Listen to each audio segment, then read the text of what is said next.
Hey, what's going on, guys? So another mobility cool down video. This will be 10 minutes on the dot of just one. It's going to be 2 rounds through of an arm, wrist, and elbow mobilization. So it's really great for the tissue and the musculature in the fingertips, the fingers, the hand, the wrist, the elbow. So here we go. What we're going to start with is I want you to mark these proximal knuckles, that's what they're called, the proximal knuckles.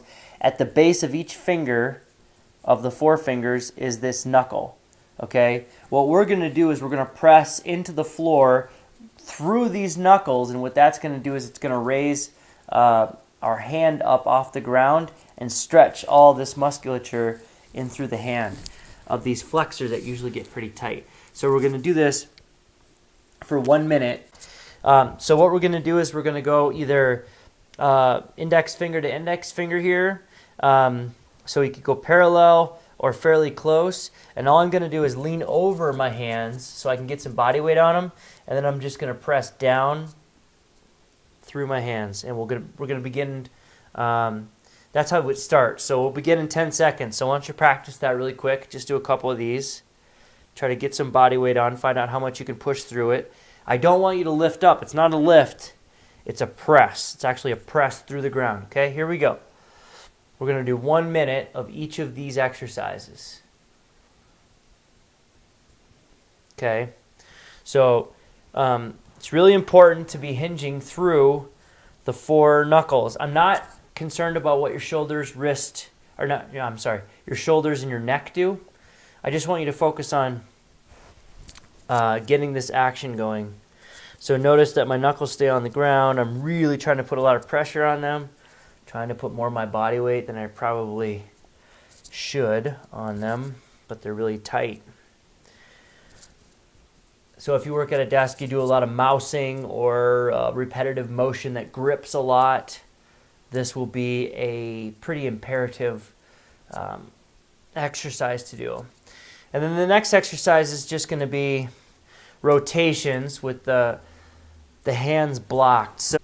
So the next exercise is going to be just taking your hands and putting them on putting your thumbs on the outside of your knees, because we want to block the hands from actually turning on the ground. If you have a yoga mat, this would be actually quite good to use too. I don't want them to turn. I want the whole upper arm to turn, but not the hands. So the wrist should be turning a little bit, but all this musculature through the arm is going to be the thing that's actively stretching. So you could put your knees on top of your thumbs. You could block them. I just like to block them. Just kind of turn your hands inwards. I want to get over top of them a little bit so I've got some tension. And then we'll do this for 1 minute, starting right now. Big wide fingers, good pressure through the hand itself. And then we just rotate all the way forward as much as we can. Try to get the pits of the elbows forward without moving the hands and the ground. Push those fingertips into the ground. Then rotate fully, and then rotate. Rotate. Good job. Pressing down. And this is going to be tough. And for some, this might cause a little bit of discomfort in the wrists. You'll have to measure that discomfort for yourself. If you're not comfortable with the discomfort itself, then I would suggest not doing this. Maybe you could go back and do the first one again. There's no harm in that. There's no hurt in that. But if your wrists are giving you issues, it might be a good idea to go get them looked at. Now, when I say go get them looked at, I would not be asking for a diagnosis from them, because it's likely going to be a diagnosis that isn't necessarily based on a lot of muscular facts. It's mostly based on inflammation facts. It's an itis of some sort. I could tell you that. But what to do with it, they might not have an idea. So maybe PT or something like that. But you might want to go get that looked at if it's an ongoing issue. So that's over a minute. That's actually about a minute and a half. So once we get done with this, the next one we're going to do is we're going to put our hands on the ground like this. Now, this is the one that I would ask you to do with very little pressure at first. If you continue to do this one and you find that you don't have a lot of pain or tension in your wrist, great. Then that's totally wonderful.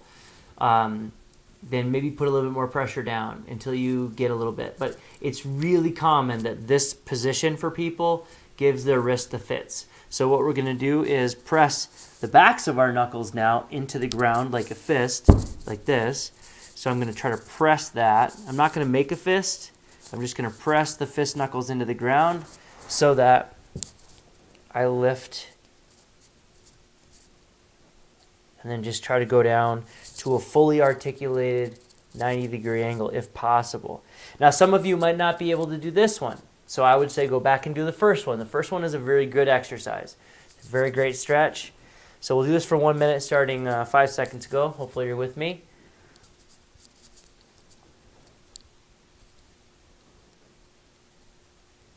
I like to have the upper arm fully turned towards you, so the pit of the elbow towards you, and all I'm doing is just pushing through the knuckles so that the wrist comes off the ground, and I'm lightening my weight on my hands so that I can move my hands. So I'm actually lifting my upper body up just a little bit, but normally I would not say to ever do that. But this one can be difficult for most people to do, so I don't think it's a bad idea to do it. 15 seconds left. I don't think it's a bad idea to do it at all.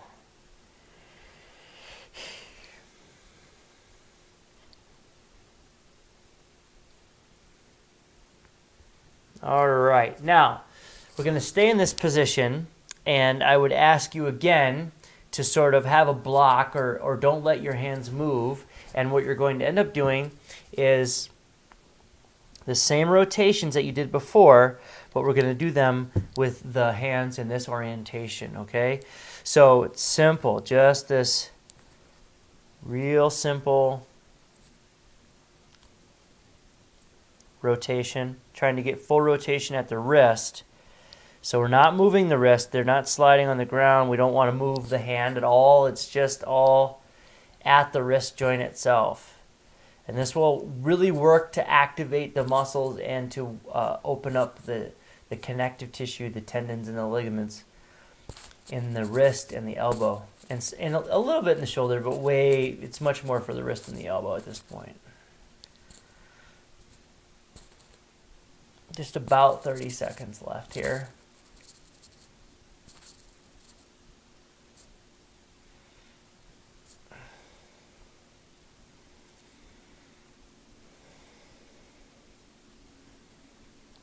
Good job. 3, 2,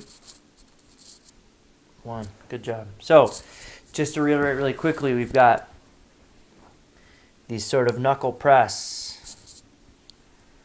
And then we've got this rotation. Then we've got these press-ups, right? And then rotation. And all of this causes a really nice articulation and stretch through all the muscles in the hand, the lower wrist, and the middle of the arm here. For the last exercise here, we're going to take the hands on the ground, and what I want you to focus on here, I'll go sideways so you can see me, what I want you to focus on is just leaning over top and pressing the palms all the way down and having the elbows completely straight. Very important you have the elbows completely straight. Come back. Go forward, okay? So we'll start the clock now. This will open up the flexors as well, but also slowly get the stress built up in the ligaments in the wrist and the tendon so that it can handle and take some of the stretch that happens during the workout. I think what happens a lot of the time is that people go from desk jockey or very little exercise, starting an exercise routine, and you've all worked out with me, so it's very functional. There's not a lot of, gripping a machine and doing an isolated exercise. It's very functional movement, and I think that challenges the wrists a little bit. This is something that people have been talking to me about lately, so I'm trying to figure out exactly if it's something that I'm doing wrong or if it's the body itself, or what we could do to mitigate the issue. And I think we could do a lot more prepping of the joints itself, prepping of the shoulder joint, prepping of the wrist, prepping of the elbow, and really getting the tissue itself prepped. That might be the one thing that we can alter to get the best bang for the buck. So that's 1 minute. So we're going to go through that one more time.